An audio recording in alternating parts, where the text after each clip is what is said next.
बिस्मिल्लाहिर्रहमानिर्रहीम, अस्सलाम वालेकुम। आज का जो हमारा टॉपिक ऑफ डिस्कशन है वो है डेविसन एंड जर्मर एक्सपेरिमेंट। लेकिन इसको शुरू करने से पहले थोड़ी सी डी ब्रॉय की कहानियां देख लेते हैं। तो देखिए, डी ब्रॉय ने 1924 में हमें बताया था कि कोई भी मूविंग पार्टिकल है वो पार्टिकल नेचर भी रखता है, वो वेव नेचर भी रखता है। जैसे मैं हूँ, आप हैं, बस होगी, गाड़ी होगी, ये मार्कर हो गया, ठीक है। अगर ये मूव कर रहे हैं तो ये पार्टिकल नेचर भी रखते हैं और वेव नेचर भी रखते हैं। जैसे माइक्रोस्कोपिक पार्टिकल्स हैं, ठीक है, मैटर पार्टिकल्स भी उनको कहते हैं। जैसे एटम हो गया, इलेक्ट्रॉन हो गया, प्रोटॉन हो गया, अगर ये मूव कर रहे हैं तो ये पार्टिकल नेचर भी रखते हैं, ये वेव नेचर भी रखते हैं। और जिनकी वेवलेंथ उसने फाइंड की थी इस फार्मूले से, lambda is equal to h/p, where h is Planck's constant and p is momentum, ठीक है, जिसको हमने बाद में लिखा था h/mv, क्योंकि p is equal to mv होता है, ठीक है, मोमेंटम mv के बराबर होता है। तो इस फार्मूले के जरिए से, h/mv के जरिए से उसने वेवलेंथ कैलकुलेट की थी। लेकिन ये सारी जो उसने इंफॉर्मेशन हमें दी थी ये जस्ट थ्योरेटिकल थी, ठीक है, जस्ट एक हाइपोथेसिस था, इसमें कोई एक्सपेरिमेंट नहीं था इसने किया, ठीक है। लेकिन इसकी इन्हीं चीज़ों को कि जो हमारे पास पार्टिकल्स हैं, जैसे मैटर पार्टिकल है, इलेक्ट्रॉन हो गया, प्रोटॉन हो गया, एटम हो गया, वो वेव नेचर भी रखते हैं और पार्टिकल नेचर भी रखते हैं। इसकी इस बात को प्रूव किया था डेविसन और जर्मर ने, ठीक है। ये दो साइंटिस्ट थे जिन्होंने 1927 में ये प्रूव किया था कि जो पार्टिकल्स हैं, ठीक है, जो मैटर पार्टिकल्स हैं, जैसे इलेक्ट्रॉन है, वो पार्टिकल नेचर भी रखता है, वो वेव नेचर भी रखता है। तो इन्होंने कैसे प्रूव किया था वही चीज आज हम देखेंगे। डेविसन एंड जर्मर ने इलेक्ट्रॉन की वेव नेचर को प्रूव किया था। किसकी वेव नेचर को? इलेक्ट्रॉन की वेव नेचर को प्रूव किया था, क्योंकि इलेक्ट्रॉन एक मैटर पार्टिकल है। तो हम तो पहले यही समझते थे कि ये जस्ट एक पार्टिकल है, लेकिन बाद में इसने आगे बताया नहीं भाई, इसके साथ वेव भी एसोसिएट है, लेकिन जस्ट थ्योरी थी। उसके बाद डेविसन एंड जर्मर ने एक्सपेरिमेंट करके ये प्रूव किया इसी की बात को कि वाकई ही इलेक्ट्रॉन वेव नेचर रखता है। अब वो कैसे प्रूव किया था वो चीज देखते हैं। इसने इलेक्ट्रॉन की डायफ्रैक्शन के जरिए से प्रूव किया था। अब डायफ्रैक्शन कौन देता है? वेव्स देती हैं। तो अगर इलेक्ट्रॉन भी डायफ्रैक्शन का फिनोमेना दे रहे हैं, इसका मतलब है इलेक्ट्रॉन भी वेव नेचर रखते हैं। अब वो कैसे होता है वो चीज देखते हैं। तो सबसे पहले जो इसने एक्सपेरिमेंट किया था उसकी कंस्ट्रक्शन देखते हैं, बाद में देखते हैं कि उसकी वर्किंग किस तरह से है। तो देखिए इसने क्या किया, ये हमारे पास पूरा सेटअप क्या है, इलेक्ट्रॉन गन का है, ठीक है। ये जितना मैं सर्कल सा बना रहा हूं हाथ से, ये सारा क्या है, इलेक्ट्रॉन गन का सेटअप है। अब देखिए इलेक्ट्रॉन्स, क्योंकि हम इलेक्ट्रॉन की वेव नेचर को देख रहे हैं तो उसके लिए इलेक्ट्रॉन्स तो चाहिए हमें, तो उसके लिए हम यूज करते हैं इलेक्ट्रॉन गन। तो थोड़ा सा इलेक्ट्रॉन गन का अंदर का फिनोमेना देख लेते हैं, उसके बाद देखते हैं कि वेव नेचर कैसे प्रूव हुई थी। तो देखिए उसमें क्या होता है, एक हमारे पास फिलामेंट होता है, ठीक है, और उसके ऊपर हमने बेरियम ऑक्साइड की कोटिंग की हुई होती है, ठीक है, बेरियम ऑक्साइड की कोटिंग की हुई होती है। और बेरियम ऑक्साइड आपको पता है कि गुड एमिटर ऑफ इलेक्ट्रॉन है, उसमें इलेक्ट्रॉन का वर्क फंक्शन कम होता है, मतलब कम एनर्जी देंगे तो इलेक्ट्रॉन एकदम से बाहर आ जाएगा। तो फिलामेंट, उसके ऊपर बेरियम ऑक्साइड की कोटिंग, और उसको हमने लो पोटेंशियल दिया हुआ होता है, ठीक है। लो पोटेंशियल है तकरीबन 6 वोल्ट या 12 वोल्ट है, तो हम यहाँ पे 6 वोल्ट कर लेते हैं। तो हमने इसको लो पोटेंशियल दिया हुआ होता है। लो पोटेंशियल हम इसलिए इसको देते हैं ताकि जस्ट हमने फिलामेंट से इलेक्ट्रॉन को एमिट कराना होता है, ठीक है, जस्ट उसको एमिट कराना होता है। और यहाँ पर देखिए एक हमने हैवी बैटरी अटैच की हुई है, ठीक है। इसका जो पोटेंशियल होता है ये वेरिएबल होता है, यानी कि हम इसको वेरी कर सकते हैं, इसको चेंज कर सकते हैं। तो इसको हम चेंज कहाँ तक कर सकते हैं, तकरीबन 66 वोल्ट तक हम इसको चेंज कर सकते हैं। 40 से 66 वोल्ट तक हम इसको चेंज कर सकते हैं, मतलब हायर पोटेंशियल वाली बैटरी है। तो ये हम क्यों लगाते हैं उसके बारे में बात करेंगे। तो यहाँ पर हमने क्या किया, ये स्लिट है, ठीक है, सिलेंड्रिकल ऐसे स्लिट सा होता है, उसको हमने क्या किया होता है, पॉजिटिव पोटेंशियल दिया हुआ होता है, ठीक है, हाई पॉजिटिव पोटेंशियल दिया हुआ होता है, ठीक है। ये जॉकी होती है जिसके जरिए से हम पोटेंशियल को वेरी कर सकते हैं, लेकिन यहाँ पर हम इसको क्या देते हैं, हाई पोटेंशियल देते हैं। और जो एक्सपेरिमेंट में उन्होंने हाई पोटेंशियल दिया वो कितना है, वो 54 वोल्ट तक है, यानी 54 वोल्ट तक ये वाला पोटेंशियल दिया। अब इससे कम क्यों नहीं दिया, इससे ज़्यादा क्यों नहीं दिया, उस पर आगे जाके बात इंशाल्लाह करेंगे। तो यहाँ पर ये क्या है, ये एक अभी जस्ट कंस्ट्रक्शन है, अभी वर्किंग की बात मैं नहीं कर रहा। ये हमारे पास निकल क्लोराइड का क्रिस्टल है, यानी निकल क्रिस्टल है। निकल का क्या है, क्रिस्टल है, यानी मेटल का क्रिस्टल है। निकल क्लोराइड का क्रिस्टल है, ठीक हो गया।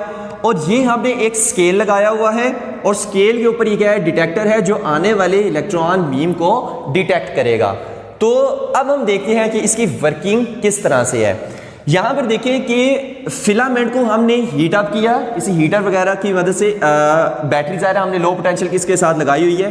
तो फिलामेंट को हमने क्या किया, हीट अप किया, उसके ऊपर बेरियम ऑक्साइड की कोटिंग है। तो इसमें से बहुत सारे इलेक्ट्रॉन्स क्या होंगे, एमिट होंगे, बहुत सारे इलेक्ट्रॉन्स एमिट होंगे। लेकिन ये जितने भी इलेक्ट्रॉन्स एमिट हुए ये सारे स्कैटर्ड फॉर्म में है, लेकिन हमें बीम ऑफ इलेक्ट्रॉन चाहिए। तो उसके लिए हम क्या देते हैं, उसके लिए हम क्या करते हैं कि यहां पर ये जो हमारे पास ये स्लिट्स है, इसको हम हाई पॉजिटिव पोटेंशियल दे देते हैं, हाई पॉजिटिव पोटेंशियल दे देते हैं। अब इससे हो गया क्या कि इलेक्ट्रॉन ऐसे बीम की सूरत में ऐसे अट्रैक्ट होंगे इसकी तरफ, इस तरह से, ठीक है। हाई पॉजिटिव पोटेंशियल दिया एक दूसरी बैटरी की मदद से, उसके साथ क्या होगा कि इलेक्ट्रॉन है जो स्कैटर्ड फॉर्म में थे एक बीम की फॉर्म में यहां से निकलेंगे, ठीक है। मतलब फॉर एग्जांपल वहां पर हमारे पास लगा हुआ है ये जो हमारे पास हाई पोटेंशियल है, ठीक है, कोई स्लिट्स है वहां पर हमने रखा हुआ है, और यहां पर ऐसे स्कैटर्ड फॉर्म में इलेक्ट्रॉन्स है। तो वो स्लिट पे हाई पोटेंशियल है, पॉजिटिव पोटेंशियल है, तो वो इलेक्ट्रॉन्स को खींचेगा। तो ये ऐसे हमारे पास स्कैटर फॉर्म में थे, तो एक ऐसे बीम की स्कैटर फॉर्म में और ऐसे बीम की फॉर्म में मूव करने लग पड़ेंगे। तो ऐसे हमारे पास एक बीम एक निकल है इलेक्ट्रॉन का। तो ये इसलिए सारे फिनोमेना को हम कहते हैं इलेक्ट्रॉन गन, क्योंकि ये हमें बीम ऑफ इलेक्ट्रॉन प्रोवाइड करता है। अब यहां पे जैसे ये निकल के क्रिस्टल से टकराए ये इलेक्ट्रॉन बीम, तो क्या होगी, ये स्कैटर्ड होगे, डिफरेंट डायरेक्शन में स्कैटर्ड होगे, डिफरेंट डायरेक्शन में स्कैटर्ड होगे। और यहां से हमने डिटेक्टर की मदद से हमने देखा कि ये जो बीम ऑफ इलेक्ट्रॉन स्कैटर्ड हुआ है उसकी सबसे ज्यादा इंटेंसिटी कहां पर है। अब ये बड़े मजे की बात है, यहां पर अक्सर स्टूडेंट्स को समझ नहीं आती। देखिए मैंने क्या कहा है कि बहुत सारे इलेक्ट्रॉन स्कैटर्ड हो गए। फॉर एग्जांपल इधर स्कैटर्ड हुए, इधर स्कैटर्ड हुए, ये स्कैटर्ड हुए, यहां पर स्कैटर्ड हुए, ये सारे बहुत सारे इलेक्ट्रॉन यहां पर स्कैटर्ड हो गए, ठीक हो गया। लेकिन एक ऐसा एंगल था जहां पर मैक्सिमम बीम ऑफ इलेक्ट्रॉन हमें मिला, यानी जहां पर मैक्सिमम इंटेंसिटी हमें मिली। फॉर एग्जांपल यहां पर, ठीक है, यहां पर, ये जस्ट समझाने के लिए इसको इस तरह से कह रहे हैं। अब देखिए यहां पर बीम ऑफ इलेक्ट्रॉन की इंटेंसिटी का मैंने कहा ना डिफरेंट डायरेक्शन में स्कैटर किए। यहां पर बीम ऑफ इलेक्ट्रॉन की इंटेंसिटी कम, यहां पर कम, यहां पर कम, यहां पर बहुत ज्यादा, यहां पर कम, यहां पर कम। और एक और चीज कि ये डिटेक्टर जो है ये स्केल पे ऐसे मूव कर सकता है, इस स्केल पे ऐसे मूव कर सकता है। और इसके साथ एक गैल्वानोमीटर अटैच होता है जिसकी डिफ्लेक्शन हमें बताएगी कि इंटेंसिटी बीम ऑफ इलेक्ट्रॉन की इंटेंसिटी कहां पर सबसे ज्यादा है, ठीक हो गया।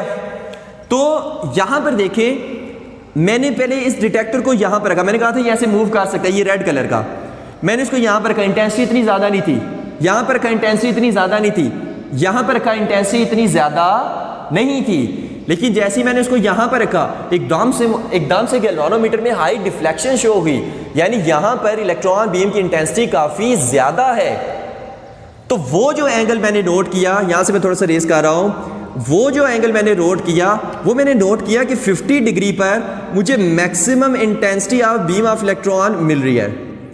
वो हमें किस एंगल पर मिली, 50 डिग्री पर मिली, ठीक है, मैक्सिमम इंटेंसिटी हमें मिली। इस डिटेक्टर को मैंने कहा था ऐसे हम मूव कर सकते हैं। तो यहां पर हमने ऑब्जर्व किया कि देखें यहां पर इलेक्ट्रॉन डिफ्रैक्ट हुए हैं, यानी जिस तरह एक्स रेज डिफ्रैक्शन करती हैं, ठीक है, स्कैटरिंग रिजेंबल करती है एक्स रे डिफ्रैक्शन से। तो जैसे यहां पर डिफ्रैक्शन का डिफ्रैक्ट इलेक्ट्रॉन हुए, तो हमने पढ़ा था फर्स्ट ईयर में कि एक्स रेज की डिफ्रैक्शन भी होती है, और जो डिफ्रैक्शन है वो प्योर वेव प्रॉपर्टी है। अगर कोई चीज वेव नेचर रखती है तो तब डिफ्रैक्शन का फिनोमेना होगा, अदरवाइज नहीं होगा। तो यहां पर अगर डिफ्रैक्शन का फिनोमेना हो रहा है, इसका मतलब है कि इलेक्ट्रॉन्स भी वेव नेचर रखते हैं। एक प्रूफ तो ये हो गया। अब दूसरा प्रूफ क्या हुआ, यहां पर देखिए कहीं पर इंटेंसिटी कम, कहीं पर ज्यादा, कहीं पर कम, कहीं पर बहुत ज्यादा कम intensity of beam of electron. तो इससे हमने पता किया कि जहां पर इंटेंसिटी ज्यादा है बीम ऑफ इलेक्ट्रॉन की, इट मीन्स कि वहां पर कंस्ट्रक्टिव इंटरफेरेंस हो रही होगी, क्योंकि अगर इलेक्ट्रॉन वेव नेचर रखता है तो यहां पर बीम ऑफ इलेक्ट्रॉन की इंटेंसिटी ज्यादा है, इसका मतलब है कि यहां पर लाजमी कंस्ट्रक्टिव इंटरफेरेंस हो रही होगी, क्योंकि इलेक्ट्रॉन अगर वेव प्रॉपर्टी वेव नेचर रखता है, इसका मतलब है कि उसकी इंटरफेरेंस भी होगी, और अगर इंटरफेरेंस होगी तो यहां पर हमें ज्यादा intensity of electron beam of electron मेरी है, इसका मतलब है कि यहां पर फिर कंस्ट्रक्टिव इंटरफेरेंस हो रही है। और ये जो इंटरफेरेंस का प्रावधान है, ये हमें क्या शो करता है, वेव नेचर को। और जहां पर इंटेंसिटी कम मिल रही है, इसका मतलब है वहां पर डिस्ट्रक्टिव इंटरफेरेंस हो रही है, जहां पर ज्यादा वहां पर कंस्ट्रक्टिव, जहां पर इंटेंसिटी कम है वहां पर डिस्ट्रक्टिव इंटरफेरेंस हो रही है। तो इस फिनोमेना को हमने देख के अंदाजा लगाया कि प्रूव किया डेविसन एंड जर्मर ने डी ब्रॉय की बात को कि इलेक्ट्रॉन पार्टिकल नेचर भी रखता है, इलेक्ट्रॉन वेव नेचर भी रखता है, क्योंकि इंटरफेरेंस और डिफ्रैक्शन का फिनोमेना सिर्फ वेव्स देती हैं अगर वो वेव प्रॉपर्टी रखता है, लेकिन ये दोनों दे रहा है, इसका मतलब है कि इलेक्ट्रॉन भी वेव नेचर रखता है। अब यहां तक अगर इसको समझ आ गई तो आगे वाली जो चीजें हैं वो बहुत ज्यादा हलवा है। थोड़ा सा ग्राफ के जरिए से भी इसको देख लेते हैं। देखिए हमने जब एक्सरे डिफ्रैक्शन की थी, तो हमें किस तरह का ग्राफ मिला था, कुछ इस तरह का, ठीक है, जहां भी यहां पर कंस्ट्रक्टिव इंटरफेरेंस वहां में शो कर रहा था, इस तरह का हमने फिनोमेना फर्स्ट ईयर में किया था। तो यहां पर डिस्ट्रक्टिव इंटरफेरेंस, यहां पर फिर कंस्ट्रक्टिव, यहां पर डिस्ट्रक्टिव, कंस्ट्रक्टिव, डिस्ट्रक्टिव, कंस्ट्रक्टिव, इस तरह का। लेकिन एक खास पॉइंट जहां पर मैक्सिमम हमारे पास कंस्ट्रक्टिव इंटरफेरेंस वाली फ्रिंज वो आ रही थी। तो अगर मैं इसका ग्राफ ड्रॉ करूं तो यहां पर अगर मैं y एक्सिस पे इंटेंसिटी लूं और x एक्सिस पे फाई एंगल, ठीक है, इसको हम फाई से शो कर रहे हैं, ये कौन सा है, ये फाई कोई एंगल है।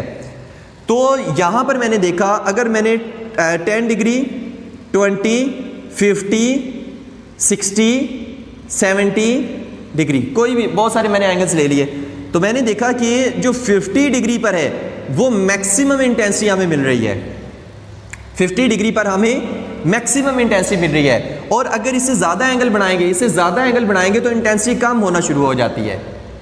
तो ये ग्राफ और ये जो एक्सरे डिफ्रैक्शन का ग्राफ है ये तकरीबन सेम नहीं है। इसका मतलब है कि एक्सरे अगर वेव नेचर रखते हैं तो ये भी वेव नेचर, इलेक्ट्रॉन भी वेव नेचर रखता है। तो अब हम देखते हैं कि यही फार्मूला, ये जो हमारे पास डी ब्रॉय का फार्मूला था H/mv, यही लगाकर हम यहाँ पर देखते हैं कि क्या जो हमारे पास वेवलेंथ डी ब्रॉय के जरिए से आ रही थी वही जो अगर हम एक्सपेरिमेंटल वैल्यूज में पुट करें तो वही वेवलेंथ आएगी, ठीक है। तो थ्योरेटिकल वैल्यू हम इसकी निकालने वाली है।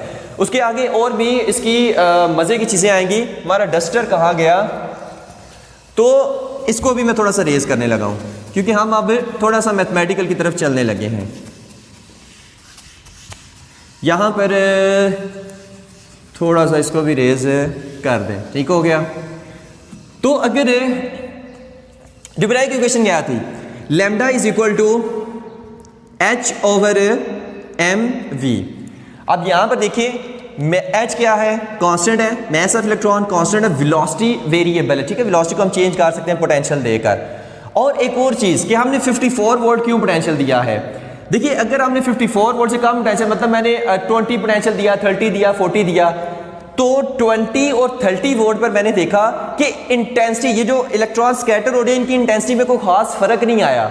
मतलब ये नहीं था कि कहीं पर ज्यादा थी कहीं पर कम थी, तो इसलिए 20 और 30 वोल्ट का आपने पोटेंशियल यूज नहीं किया। लेकिन जब मैंने पोटेंशियल बढ़ाया 50 से 54 वोल्ट किया, तो फिर मैंने देखा कि कहीं पर बीम ऑफ इलेक्ट्रॉन की इंटेंसिटी ज्यादा, कहीं पर कम, फिर ज्यादा, फिर कम। इसका मतलब है कि ये इंटरफेरेंस का फिनोमेना उसमें हो रहा है। तो इस वजह से हमने यहाँ पर 54 वोल्ट, तो 54 वोल्ट पोटेंशियल पर हमें 50 डिग्री पर maximum intensity of electron beam मिलती है, ठीक हो गया। तो ये भी चीज़ याद रखनी है। तो lambda is equal to H/mv। अब यहाँ पर देखिए kinetic energy is equal to VE, where V is potential, E is charge on an electron। अब ये कहाँ से आया है? देखिए यहाँ पर बैटरी क्या कर रही है, ये वाली बैटरी इलेक्ट्रॉन्स पे वर्क डन कर रही है, जिसकी वजह से इलेक्ट्रॉन्स की काइनेटिक एनर्जी बढ़ रही है। जितना यहाँ से पोटेंशियल हम बढ़ाएंगे उतना वर्क ज़्यादा होगा, उतनी इनकी काइनेटिक एनर्जी इलेक्ट्रॉन्स की बढ़ेगी। यानी कि काइनेटिक एनर्जी किस चीज़ पे डिपेंड कर रही है कि जितना इलेक्ट्रॉन्स पे या चार्जेस पे वर्क हो रहा है। और W किसके इक्वल होता है? देखिए हमने फार्मूला पढ़ा हुआ है, V is equal to W by Q के electric potential, V electric potential, W work done on charge, electric potential वाले टॉपिक में पढ़ के आ चुके हैं। तो W is equal to QV, और Q क्या है? चार्ज ऑन एन इलेक्ट्रॉन कितना है? E है, तो W is equal to VE। तो इस वजह से हमने kinetic energy is equal to VE कर दिया कि जितना पोटेंशियल हम हाई करेंगे उतनी काइनेटिक एनर्जी ऑफ इलेक्ट्रॉन्स बढ़ेगी। तो ये चीज़ इस सेंस में ये हमारे पास आया है। काइनेटिक एनर्जी क्या है? 1/2 mv स्क्वायर और VE उसी तरह। अब ये V वेलोसिटी वाला V है और ये V पोटेंशियल है जो हम अप्लाइड कर रहे हैं। तो यहाँ से फिर मैं इसको लिख सकता हूँ कि mv square is equal to 2VE। ठीक हो गया। दोनों तरफ m से मल्टीप्लाई कर दें तो multiplying both side by m। अब मैं इस तरह से क्यों कर रहा हूं? क्योंकि मुझे mv की वैल्यू पुट करनी है। तो m इन m square v square is equal to 2mve। ठीक है, दोनों साइड्स को मैंने m से मल्टीप्लाई कर दिया है। तो यहां पर देखें m स्क्वायर v स्क्वायर दोनों तरफ आप स्क्वायर रूट ले लेंगे। मैं इसको दोबारा से लिख रहा हूं, m square v square is equal to 2mve। तो taking square root on both sides, तो यहां पर क्या बनेगा? mv, और यहां पर क्या बनेगा? 2mve। ठीक है, अगर इसको इक्वेशन नंबर 1 का नाम दें, इसको इक्वेशन नंबर 2 का नाम दें, तो यहां पर हम लिखेंगे कि पुट इक्वेशन 2 in 1। तो जब mv की वैल्यू, इस mv की वैल्यू ये वाली जब हम पुट करेंगे तो क्या आंसर आएगा? Lambda is equal to h over mv की वैल्यू 2mve और ऊपर यहां पर स्क्वायर रूट है। ठीक हो गया। तो अब इसमें हम वैल्यूज पुट करके देखेंगे कि क्या हमारे पास वेवलेंथ ऑफ इलेक्ट्रॉन आ रही है। ठीक हो गया।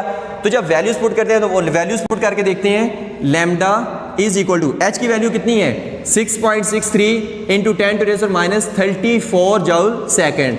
ठीक है, प्लैंक्स कांस्टेंट की वैल्यू। 2 m की वैल्यू कितनी है? मैस ऑफ इलेक्ट्रॉन 9.1 इंटू 10⁻31 है। और पोटेंशियल V की वैल्यू कितनी है? 54 वोल्ट जो हमने अप्लाई किया है। और चार्ज ऑन एन इलेक्ट्रॉन कितना है? 1.6 इंटू 10⁻19 है। तो यहां पर हम क्या करेंगे? ऊपर इसके स्क्वायर रूट लगा देंगे। ठीक हो गया। जब इसको सॉल्व करते हैं तो हमारे पास जो आंसर आता है वो 1.66 इंटू 10⁻⁻10 मीटर आता है। यानी कि वेवलेंथ हमारे पास इलेक्ट्रॉन की कितनी है? 1.66 इंटू 10⁻⁻10 मीटर। तो ये हमारे पास हम कहते हैं ना कि इलेक्ट्रॉन अगर वेव प्रॉपर्टी, वेव नेचर रख रहा है तो उसकी वेवलेंथ कितनी है? तो 1.66 इंटू 10⁻⁻10 मीटर आई है। तो जो डी ब्राय ने थ्योरेटिकल हमारे पास पेश की थी, जो वेवलेंथ निकाली थी, वो ही नहीं हमारे पास आई। अब हम इसका एक और प्रूफ देख लेते हैं। हमें पता है कि इतनी उसकी वेवलेंथ इलेक्ट्रॉन की आती है। एक्सरे डायफ्रैक्शन की तरह ही हमारे पास इलेक्ट्रॉन्स की भी डायफ्रैक्शन हुई है। तो अगर मैं इस पे एक्सरे डायफ्रैक्शन वाली इक्वेशन लगाऊं, यानी ब्रैग्स लॉ की इक्वेशन लगाऊं जो हम फर्स्ट ईयर में पढ़ के आ चुके हैं, अगर वो इक्वेशन लगाऊं तो फिर वो लगाने से अगर यही आंसर आता है, इसका मतलब है कि वेवलेंथ ऑफ इलेक्ट्रॉन इतनी है। क्योंकि 10⁻⁻10 मीटर ये किसकी वेवलेंथ है? ये एक्स रेज की भी वेवलेंथ है। 10⁻⁻10 मीटर ये एक्स रेज की भी वेवलेंथ है। यानी जितनी उसकी वेवलेंथ आ रही है तकरीबन इलेक्ट्रॉन की भी उतनी ही वेवलेंथ आ रही है। तो अगर एक्स रे डायफ्रैक्शन का फिनोमेना देती है तो इलेक्ट्रॉन भी डायफ्रैक्शन का फिनोमेना देते हैं। तो अब एक्स रे डायफ्रैक्शन का जो हमने टॉपिक पढ़ा था फर्स्ट ईयर में, अब उसके साथ उसकी इक्वेशन अप्लाई करके देखते हैं। ठीक है, जो एक्सपेरिमेंटल इक्वेशन है उसको अप्लाई करके देखते हैं कि क्या तब भी यही आंसर आ रहा है। अगर तब भी यही आंसर आ रहा है, इसका मतलब है तीनों बातें यही प्रूव करती हैं कि इलेक्ट्रॉन वेव नेचर रखता है। तो इसको मैं रेस करने वाला हूं। ये नोट कर लेना, ठीक है। और मैं सिर्फ इसका आंसर लिखूंगा, सिर्फ इसका आंसर। तो आंसर ये कितना था, lambda is equal to 1.66 into 10 to raise power -10 metre आया था, ठीक है, wavelength of electron, de Broglie की इक्वेशन यूज करके। अब यहां पर देखिए, अब हम क्रिस्टल की बात करने वाले हैं, ठीक है, क्रिस्टल की बात यहां पर हम बना ही लें थोड़ा सा इसको। ये क्रिस्टल हमने लिया था, इस क्रिस्टल के अंदर की कहानी हम देखने लगे हैं। देखिए क्रिस्टलाइन सॉलिड में हमने देखा था, इसमें एटम, क्रिस्टलाइन सॉलिड्स में क्या होते हैं, एटम्स रेगुलरली अरेंज्ड होते हैं। तो हम इसके अंदर की कहानी देखने वाले हैं। अगर इसके अंदर की कहानी देखें तो फॉर एग्जांपल ये एटम्स की लेयर बनी होती है इसमें, ठीक है, ऐसे ना एटम्स के प्लेन बने होते हैं, एटम्स की लेयर बनी होती हैं, तो इसको हम बाहर बना रहे हैं। तो ये क्या है, हमारे पास एटम की लेयर्स हैं, ये हमारे पास एटम्स की लेयर्स हैं। तो एक एटम यहाँ भी एटम, यहाँ भी एटम, तो एटॉमिक लेयर बनी है, इसको हम एटॉमिक प्लेन कहते हैं। इसको हम क्या कहते हैं, एटॉमिक प्लेन कहते हैं। तो यहां पर ये जो डिफ्रैक्शन एंगल आ रहा है, ठीक है, मैं बता रहा हूं इसकी, अब हम अंदर की एंगल देख रहे हैं, अंदर की बातें देख रहे हैं। यहां पर जो डिफ्रैक्शन एंगल आ रहा है, सॉरी यहां पर जो स्कैटरिंग एंगल आ रहा है वो कितना है, 50 डिग्री है। यानी ये कितना है, 50 डिग्री है। तो हम अंदर की कहानी यहां पर देख रहे हैं। तो यहां पर ब्रैग्स लॉ, मैंने कहा था कि अब एक्सरे डिफ्रैक्शन में जो हमने ब्रैग्स लॉ की इक्वेशन पढ़ी थी, कौन सी, n lambda is equal to 2d sine theta. अब हम ये लगाकर देखेंगे कि इलेक्ट्रॉन की वेवलेंथ कितनी निकल रही है। अगर तो इतनी ही निकल रही है, इसका मतलब है कि फुल एंड फाइनल प्रूव हो जाएगा कि इलेक्ट्रॉन वेव नेचर रखता है। तो थोड़ी सी इसकी और इसकी गहराइयों में यहां पर देखिए डी हम कहते हैं इंटरप्लेनर डिस्टेंस को, कि जो दो प्लेन्स के दरमियान ये डिस्टेंस होता है उसको हम क्या कहते हैं, डी। यानी ये डिस्टेंस क्या है, इसको हम कहेंगे डी, और इसकी वैल्यू कितनी है, 0.91 आर्मस्ट्रॉन्ग, ठीक है। आर्मस्ट्रॉन्ग मतलब 10 टू रेज पावर -10 तक है। तो 0.91, यानी ये जो दो प्लेन्स के दरमियान ये जो डिस्टेंस है उसको हम डी से शो कर रहे हैं। थीटा क्या है, इसका भी हम बात करते हैं, एंगल है ये, ठीक है। तो कौन सा एंगल है, यहां पर साइड पे आप लिख लें कि theta is the angle between incident beam and crystal surface,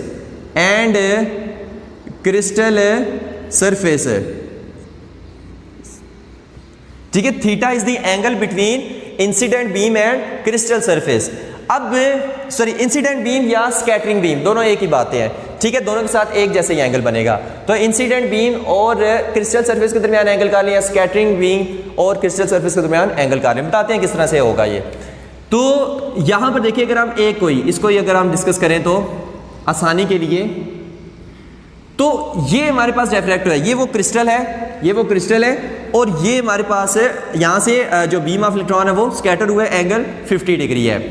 तो एंगल 50 है, ये पूरा एंगल कितना होता है, अगर हम यहां से लेकर यहां तक की बात करें, ये हमारे पास 180 डिग्री नहीं होता, ऐसा ही है ना।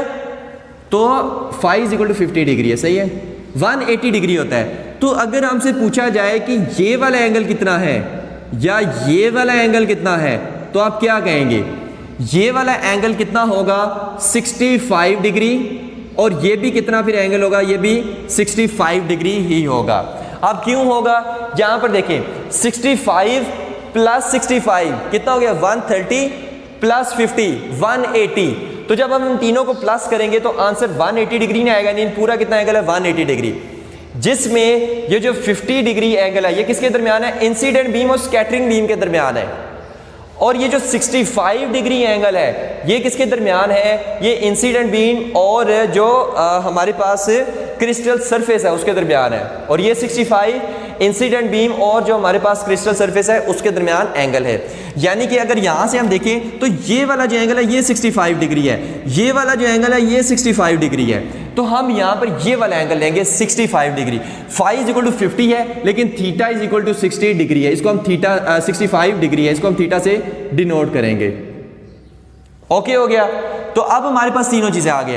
अब मेरे पास थीटा भी है, अब मेरे पास डी भी है, और यहाँ पर एन की वैल्यू फर्स्ट मैक्सिमम के लिए हम देखते हैं तो एन की वैल्यू 1 होगी। अब हम वैल्यूज पुट करते हैं और देखते हैं क्या आंसर वही आ रहा है। अगर तो वही आंसर आ रहा है तो वेल एंड गुड, कहानी ख़त्म फिर हो जाएगी। तो 1 into lambda is equal to 2 into 0.91 into 10 to raise power -10, ठीक हो गया, और साइन है 65 डिग्री, ठीक हो गया। और जब हम इसको सॉल्व करते हैं तो जो लैम्डा की वैल्यू आती है वो आती है 1.65 into 10 to raise power -10 metre, यानी कि वो आ रही है 1.66 इंटू 10 टू -10 मीटर, जो हमने डी ब्रॉय की इक्वेशन में एक्सपेरिमेंटल फैक्ट्स पुट करके निकाली है।